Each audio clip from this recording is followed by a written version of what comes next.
Assalamualaikum dan salam sejahtera. Bersama dengan Cikgu Hafiz pada kali ini bagi subjek Sejarah Tahun 5 Sekolah Kebangsaan. Dan tajuk kita pada hari ini berkaitan dengan Unit 2 Agama Islam di Malaysia. Dan video ini dihasilkan bagi tujuannya untuk PDPR dan kegunaan anak-anak murid tahun 5. Baiklah murid-murid, tanpa melengahkan masa, cikgu akan mengetengahkan kepada kamu iaitu standard pembelajaran dan juga standard kandungan bagi subjek sejarah tahun 5. Ayo kita lihat sama-sama. Okey. Standard kandungan 6.2 Agama Islam. Standard pembelajaran kita pada hari ini 6.2.1 Memerihalkan latar belakang agama dan kepercayaan masyarakat di tanah Melayu. Okey, baiklah murid-murid, 6.2.2 menyatakan sejarah kedatangan agama Islam dalam Kesultanan Melayu Melaka. Oleh itu murid-murid, objektif kita pada hari ini, yang pertama, kamu dapat menyatakan beberapa antara agama yang terdapat di tanah Melayu semasa kedatangan penjajah dan juga selepas kedatangan penjajah. Dan yang seterusnya, selesai pembelajaran kita pada hari ini, murid-murid dapat menyatakan bukti sejarah kedatangan agama Islam dan juga faktor kedatangan agama Islam ke tanah Melayu. Baiklah murid-murid, cikgu harap kamu jelas tentang pengajaran dan pembelajaran kita pada hari ini. Sebelum kita pergi lebih jauh, sukanya cikgu ingin membawa kamu membuat satu kongsian, iaitu sinopsis berkaitan dengan tajuk kita pada hari ini. Ayo kita baca sama-sama ya murid-murid. Boleh? Okey, baiklah. Sinopsisnya. Terdapat pelbagai agama dan kepercayaan dalam masyarakat. Unit ini membincangkan latar belakang agama dan kepercayaan masyarakat di tanah Melayu.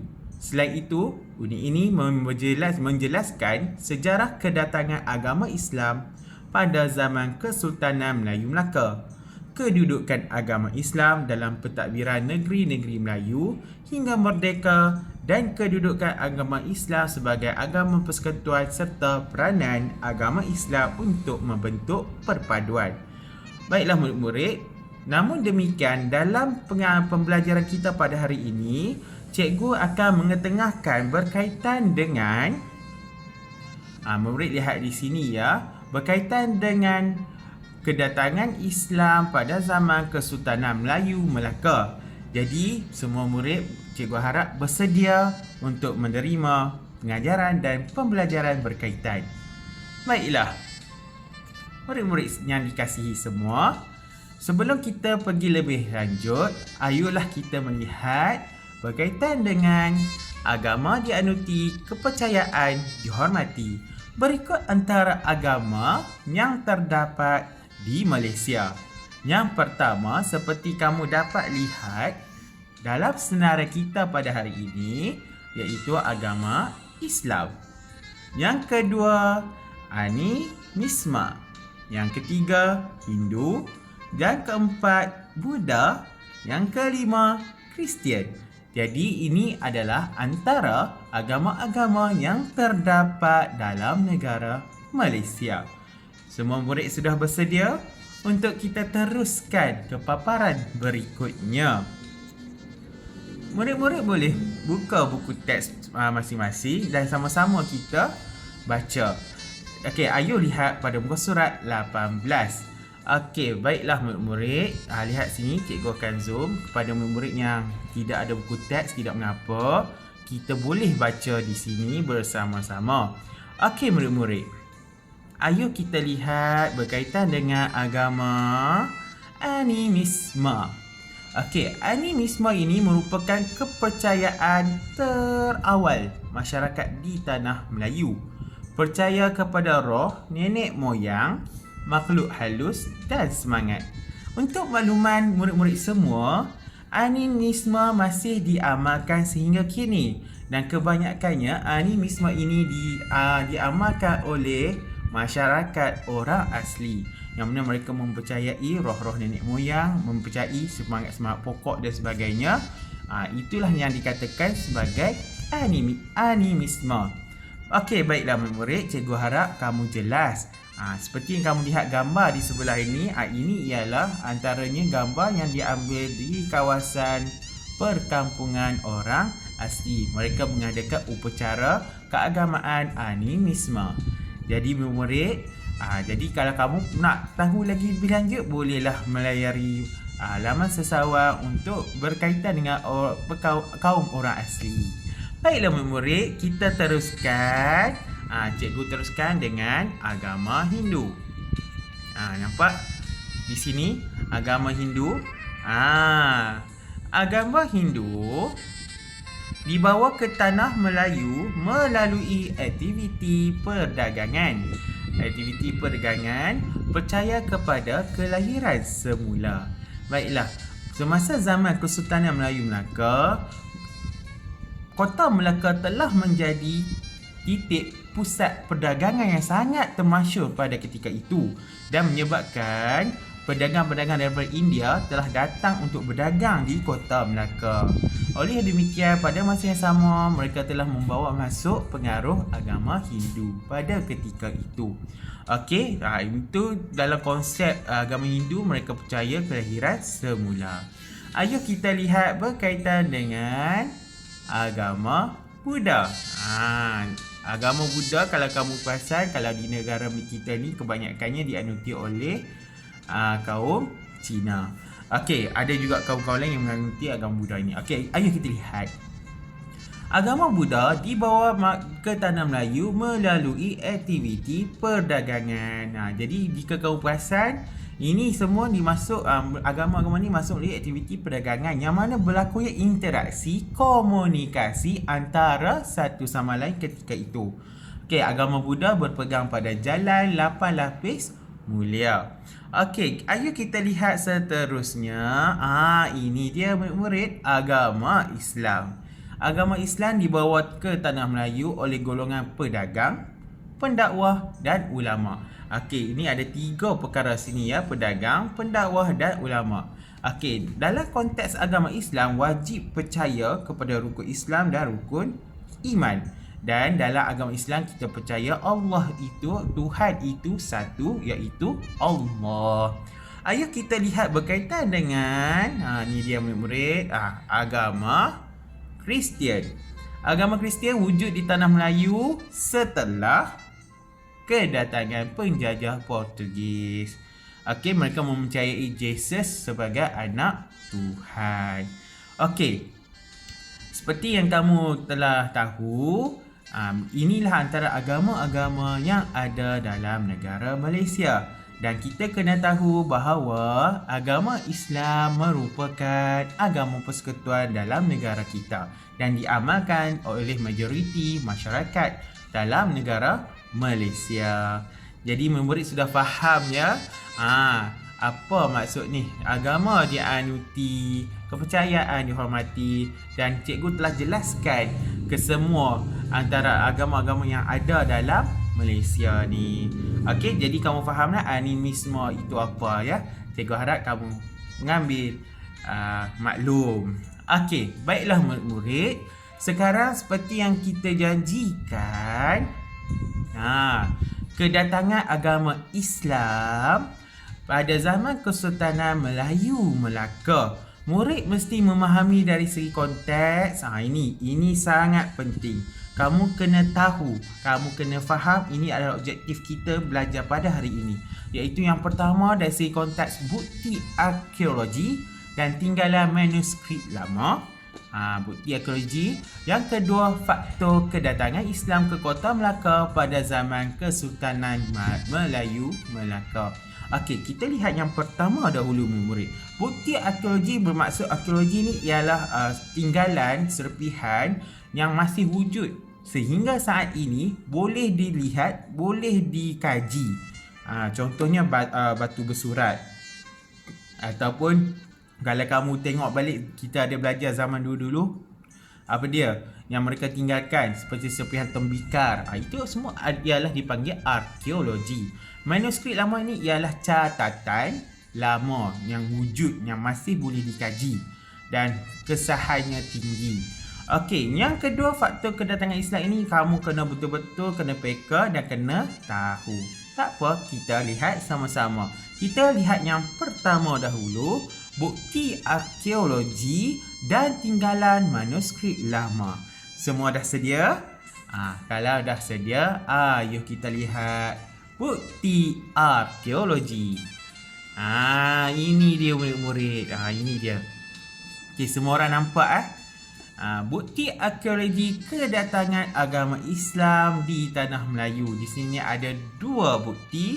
Yang pertama ialah batu bersurat bertarikh 1303 ditemui di Sungai Tersat, Kuala Bergang, Terengganu. Kan? Okey, batu bersurat ini ditemui di Sungai Tersat, Kuala Berang, Terengganu. Dan ada lagi satu batu bersurat yang dijumpai di Pengkalan Kempas, Negeri Sembilan bertarikh 1467 membuktikan kewujudan agama Islam di Negeri Sembilan. Kalau murid berminat apa isi kandungan, nanti selepas ujung video ni kita cuba cari tengok. Okey, jadi ini ialah bukti arkeologi. Jelas, nyata, nampak dan masih kekal sampai hari ini, boleh dikaji. Okey murid-murid, ini dia bukti kedatangan Islam di tanah Melayu. Cikgu sukanya ingin berkongsi dengan kamu berkaitan dengan bukti dari segi konteks manuskrip lama pula. Okey murid-murid, cikgu bukan jual barang cikgu nak berkongsi dengan kamu manuskrip yang membuktikan adanya pengaruh agama Islam. Yuk kita lihat. Okey, kamu lihat perundangan pada zaman Kesultanan Melayu Melaka turut mengandungi hukum Islam. Terdapat dua sumber perundangan di Melaka, iaitu Hukum Kanun Melaka dan Undang-Undang Laut Melaka. Ni, Hukum Kanun Melaka dan Undang-Undang Laut Melaka. Ini ialah bukti yang jelas. Okey. Kamu lihat sini. Kita lihat Hukum Kanun Melaka. Undang-undang ini mengandungi 44 fasal yang berkaitan dengan hak keistimewaan dan tanggungjawab raja serta pembesar. Okey, itu is normal. Taat wadat kepada raja. Ingat tak? Kita dah belajar sebelum ni. Hukum Islam yang terdapat dalam undang-undang ini berkaitan dengan hukuman terhadap kesalahan jenayah, urusan jual beli dan kekeluargaan. Undang-undang ini mewujudkan keamanan, keselamatan rakyat di negeri Melaka. Nampak, itu Hukum Kanun Melaka. Yang mana dah ada undang-undang Islam dalam kehidupan dan dirakam dan ditulis dalam Hukum Kanun Melaka. Manuskrip lama. Tu lama tu. Masih ada, boleh dikaji. Okey. Undang-Undang Laut Melaka. Sini murid. Sini murid ayah betul lah. Undang-undang ini mengandungi 25 fasal yang berkaitan dengan peraturan di laut, tata cara berniaga dan berjual beli. Hukum Islam yang terdapat dalam undang-undang ini berkaitan dengan hukuman terhadap kesalahan jenayah. Undang-undang ini melancarkan aktiviti perdagangan dan memberikan keyakinan kepada pedagang yang datang ke Melaka. Jadi ini ialah satu undang-undang yang mana ada pengaruh agama Islam. Okey, jadi ini ialah buktinya. Okey murid-murid. Okey, seperti yang kita janji tadi faktor kedua tu iaitu faktor kedatangan Islam ke kota Melaka pada zaman Kesultanan Melayu Melaka. Jadi kita akan lihat faktor dia Kita tengok faktor dia. Okey, sini dia. Okey, cikgu zoom. Tak apa, kita terus pada faktor. Ini dia 3 faktor anak-anak semua. Jadi tolong bagi jelas. Okey. Faktor kedatangan agama Islam pada zaman Kesultanan Melayu Melaka ada 3. Ingat terus, 3. Yang pertama, peranan pedagang Islam. Yang ni, tengok yang pertama. Dan yang kedua, peranan ulama. Yang ketiga, peranan sultan. Ingat tak tadi, masa dalam konteks agama Islam yang cikgu cerita awal tadi tu ada ketiga-tiga ni dah ada siap-siap. Inilah faktor kedatangan agama Islam pada zaman Kesultanan Melayu Melaka. Ayuh kita lihat berkaitan dengan ni peranan pedagang Islam. Pedagang ni adalah orang yang berniaga pada zaman Kesultanan Melayu Melaka. Pedagang Islam dari negara Arab dan India menyebarkan agama Islam melalui kegiatan dakwah. Terdapat pedagang yang berkahwin dengan rakyat Melaka. Jadi mereka datang. Ingat tak lagi, kota Melaka merupakan kota perdagangan orang singgah untuk berlindung daripada apa? Ingat lagi tak? Berlindung daripada tiupan angin monsun. Jadi angin monsun ni bertiup selama berapa bulan? 3 bulan, lama. Jadi apabila mereka singgah 3 bulan tu, jadi ada dalam kalangan pedagang ni jatuh cinta. Siapa bilang gadis Melayu? Tu dia. Tapi taklah, maksudnya ada jatuh cinta dengan penduduk tempatan dan mereka pun berkahwin. Jadi itulah bagaimana orang kata penyebaran agama Islam tu berlaku melalui perkahwinan, iaitu pedagang Islam. Okey, peranan ulama. Ayo kita lihat yang ni pula murid-murid. Peranan ulama ni menurut hikayat Raja-Raja Pasai, agama Islam disebarkan di Melaka oleh ulama dari Mekah yang bernama Syekh Abdul Aziz. Ulama ini mengislamkan raja, pembesar dan rakyat Melaka. Okey, kita tengok sultan. Perkahwinan yang ni murid-murid semua tengok sini. Perkahwinan Megat Iskandar Shah dengan puteri Raja Pasai. Waktu ni Sultan Melaka, waktu yang terima Islam kat Pasai. Jadi Sultan Melaka pada waktu itu berkahwin dengan puteri daripada Raja Pasai, menyebabkan baginda memeluk agama Islam. Apabila baginda memeluk agama Islam, maka rakyat Melaka turut memeluk agama Islam. Mereka mengikut pimpinan pada waktu itu. Kalau Sultan dah peluk agama Islam, maka rakyat dia pun semua ikut sekali. Jadi inilah merupakan faktor kedatangan agama Islam pada zaman Kesultanan Melayu Melaka. Jadi tugasan kamu cikgu nak senang saja. Inilah tugasan kamu. Cikgu nak kamu buat nota dalam buku nota sejarah kita itulah, kan? Buat nota berkaitan dengan agama dianuti, kepercayaan dihormati, berkaitan dengan 5 agama yang telah disenaraikan ini. Kemudian kamu dikendaki inilah dia. Okey, buat nota berkaitan dengan bukti arkeologi dan tinggalan manuskrip lama, buktikan dengan nota kamu. Dan yang kedua, faktor kedatangan Islam ke kota Melaka pada zaman Kesultanan Melayu Melaka. Jadi jelas ya murid-murid dalam video bimbingan kita pada hari ini. So, kita berjumpa lagi di lain masa, di lain waktu.